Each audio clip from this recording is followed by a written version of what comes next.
আসসালামুআলাইকুম। আশা করছি আল্লাহর রহমতে ভালো আছেন। আবারও চলে আসতে হয়েছে নতুন আরেকটি এপিসোড নিয়ে। অ্যাকচুয়ালি আমাকে রেগুলার একটা ব্লগ দিতেই হচ্ছে, তো ভাবলাম আমি একটা ব্লগ শেয়ার করে ফেলি আজকের দিনে আমি কী করেছি। তাছাড়া আপনারা অনেকেই বলে থাকেন আমার ব্লগগুলি আপনাদের ভালো লেগে থাকে, যার কারণে আর মিস করতে চাচ্ছি না। শুরু করে দিয়েছি সকাল থেকে একটি ব্লগ। দেখতেই পাচ্ছেন সকালের নাস্তা হিসেবে আমি নিয়ে নিয়েছি চা আর রুটি অ্যাজ ইউজুয়াল, ডিম পোস্ট আর সাথে হচ্ছে ভেজিটেবলস। যাই হোক, সকালের নাস্তা শেষ করেই দেখতে পেয়েছি এতগুলি মাংস নিয়ে আসা হয়েছে। বোরহান ভাইয়া দিয়ে গিয়েছে, আজকে নাকি গরু জবাই হয়েছে, তো ওখান থেকে এই গরুর মাংসগুলি নিয়ে এসেছে। তো ভাবলাম যেহেতু ব্লগ করতে যাচ্ছি মাংসগুলো শেয়ার করে ফেলি। আর আজকে মা এই মাংসটা রান্না করবে কি দিয়ে সেটাও শেয়ার করে নিব। অ্যাকচুয়ালি সবসময় তো আমরা আলু দিয়ে বা ম্যাক্সিমাম আলু দিয়েই খাওয়া হয়, অথবা মাঝে মধ্যে বুটের ডাল দিয়ে খাওয়া হয়। তো আজকে কিন্তু মা খুব স্পেশালভাবেই এই গরুর মাংসটা রান্না করে নিয়েছে। আমি একটু শেয়ার করে নিচ্ছি। দেখতেই পাচ্ছেন কষানো হচ্ছে, আর মাংসটা যেহেতু ফ্রেশ ছিল তাই মা রান্না করে নিয়েছে। আর এখানে দেখতেই পাচ্ছেন মিষ্টি কুমড়া দিয়ে মা আজকে গরুর মাংসটা রান্না করে নিচ্ছে। আর আমরা কিন্তু আজকে প্রথমেই গরুর মাংস দিয়ে এই মিষ্টি কুমড়া খেতে যাচ্ছি। তো আমাদের কাছে কিন্তু খুবই ভালো লেগেছে, ট্রাই করে দেখতে পারেন। যাই হোক, তারপরের স্টেপটা হচ্ছে গাছ থেকে অনেকগুলি মা পাতা নিয়ে এসেছে, মানে বাঁধাকপির যে পাতাগুলি হয় সেগুলো নিয়ে এসেছে। তো মা আমাকে জিজ্ঞেস করলো এগুলো কি করবে। আমি বললাম মা, বাঁধাকপির মতো যে ভাজি করা হয় সেভাবে করলেও তো হয়। তখন মা সেটা ভাজি করে নিচ্ছিল। তো এভাবে এক চুলায় বাঁধাকপি পাতাটা ভাজি করে নিচ্ছে, আর সাথে গরুর মাংসটা কিন্তু হয়ে গিয়েছে। তো ঠান্ডা অবস্থায় একটু শেয়ার করে নিচ্ছে। দেখতেই পাচ্ছেন গরুর মাংসটা কতটা সুন্দর হয়েছে, আর মিষ্টি যেই কুমড়োটা দিয়েছে সেটাও কিন্তু সুন্দর হয়ে আছে।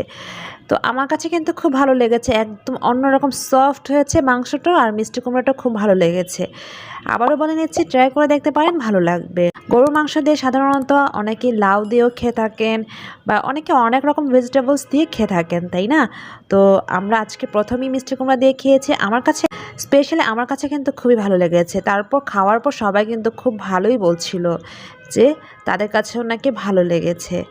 যাই হোক, আজকে আমাদের বাসায় হঠাৎ করে সন্ধ্যার পর আমার ছোটো খালা চলে এসেছিলো, সেও খেয়ে বলেছিল তার কাছেও নাকি খুবই ভালো লেগেছে, আনকমন একটা আইটেম মনে হয়েছে। যদিও ছোটো খালা আর খালু খেয়েছিল রুটি দিয়ে, ভাত দিয়ে খায়নি, তাদের কাছে খুবই ভালো লেগেছিল। যাই হোক, এবার যে ভাজিটা করে নিয়েছি এটাও কিন্তু দেখতেই পাচ্ছেন কতটা সুন্দর হয়েছে, ভাত দিয়ে খেতে কিন্তু খুব ভালো লেগেছে।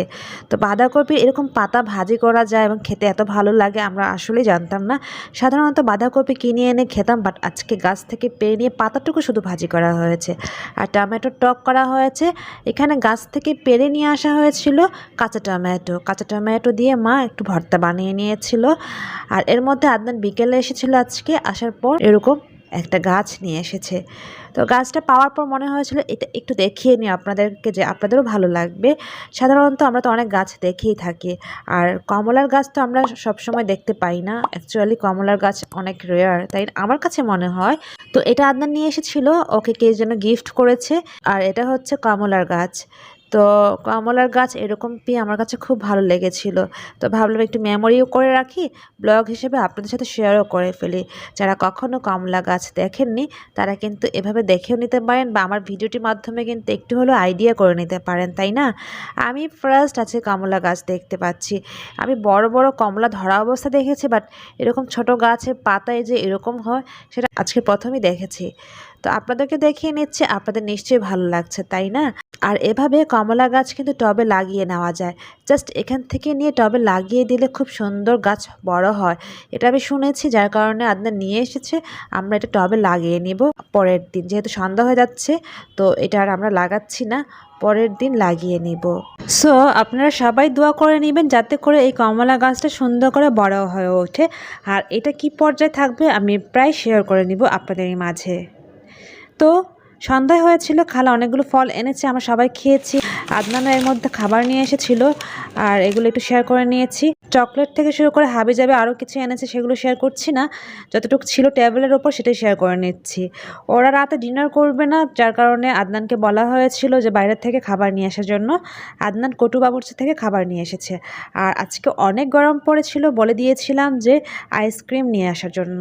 আর আমরা ছোটোবেলায় চকবার আইসক্রিম খেতাম, তো ওটা খুব মনে পড়ছিল।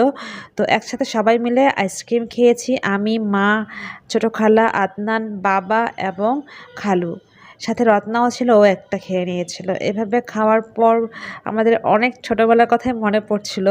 অ্যাকচুয়ালি আমার ছোটো খালাটা আমাদের সাথেই, আমরা একসাথেই পড়াশোনা করেছি, ও আমার ফ্রেন্ডের মতোই, যার কারণে সেগুলোও মনে পড়ে গিয়েছিল। আর ছোটো খালা হঠাৎ করে চলে এসেছে এই সাইডে, আসাতে বাসায় এসেছে, ওদের বাচ্চাদেরকে বাসায় রেখে আসাতে ওরা ডিনার করেনি। আইসক্রিম খাওয়ার পর মানে সন্ধ্যার নাস্তা দিয়েছিলাম, সেগুলো আমি শেয়ার করিনি। যাই হোক, তো সন্ধ্যার নাস্তা খাওয়ার পর ওদের নাকি একদম ফুল ছিল, ওরা আর খেতে পারবে না, যার কারণে আমরা পার্সেল করে দিয়ে দিয়েছি।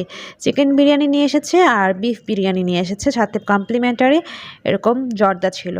তো খালা চলে গিয়েছে, ওদেরকে পার্সেলগুলো দিয়ে দিয়েছে। আর রাত 12টা বাজে তখন আদনান বাসায় আসছে, ওদেরকে দিয়ে আসার পর ওর কাজ ছিল, কাজ সেরে বাসায় এসেছে আর আমরা একসাথে খাচ্ছিলাম। তার আগে বাবা মা খেয়ে নিয়েছিল, রত্নাও খেয়ে নিয়েছিল, আমি আর আদনান ঠিক 12টার সময় খেতে বসেছি। কিন্তু ওই টাইমটুকুতে খাবারগুলো একটু কীরকম গন্ধ হয়ে গিয়েছিল। অ্যাকচুয়ালি এতটাই গরম পড়েছিল যে অনেকক্ষণ তো বাইরে ছিল, ফ্রিজ আপ করা হয়নি, যার কারণে হয়তো বা একটু গন্ধ ছিল। আর সেটা বিফ বিরিয়ানিতে গন্ধটা ছিল, চিকেন বিরিয়ানিটা ফ্রেশ ছিল। তো জানি না এটা কি গরমের কারণেই হয়েছে নাকি আমাদের বাসি খাবারই দেওয়া হয়েছে। আর আমি চিকেন বিরিয়ানি খেতে পারি না, আমার কাছে বিফ বিরিয়ানি ভালো লাগে। তো বিফ বিরিয়ানি যেহেতু একটু গন্ধ হয়ে গিয়েছিল, আমি আর খাইনি, ওটা রেখে দিয়েছিলাম যে ফেলে দিব, অথবা রত্না যদি খেতে পারে খেয়ে নিবে। হালকা একটু গন্ধ হয়েছে আর কি। তো আমি যখনই এটা মাখছিলাম তখনই গন্ধ হচ্ছিল। আমি সব কিছু রেডি করেছিলাম খাবো, বাট ওই টাইমটুকুতে আমি খেতে পারিনি এই বিফ বিরিয়ানিটা, যার কারণে আর রাতের ডিনারটা আমি আর এখানে করিনি, জাস্ট পেপসি অথবা আদার্স টুকিটাকি খেয়ে নিয়েছিলাম। সাথে ডেজার্ট হিসেবে জর্দা ছিল। আমার জর্দা পছন্দ না, কেন জানি এই টাইপের জর্দা আমার পছন্দ না। কালার যদি অন্যরকম হয়, রেডিশ টাইপের, তখন একটু খাই। তো এটা আদনান খেয়ে নিয়েছে আর আমারটা আমি খাইনি, ফ্রিজ আপ করে দিয়েছিলাম। এদিকে আমি পুরো 1 গ্লাস ভরে পেপসি খেয়েছিলাম। অ্যাকচুয়ালি আজকে সারাটা দিন ঠান্ডা খেয়ে আমার দিনটা গিয়েছে। এই ছিল আজকে আমার ব্লগ, নিশ্চয়ই ভালো লেগেছে। এভাবে সাপোর্ট করে যাবেন। আবার দেখা হবে অথবা কথা হবে নেক্সট কোনো ভিডিওতে। আল্লাহ হাফিজ, আসসালামু আলাইকুম। Thank you so much for watching.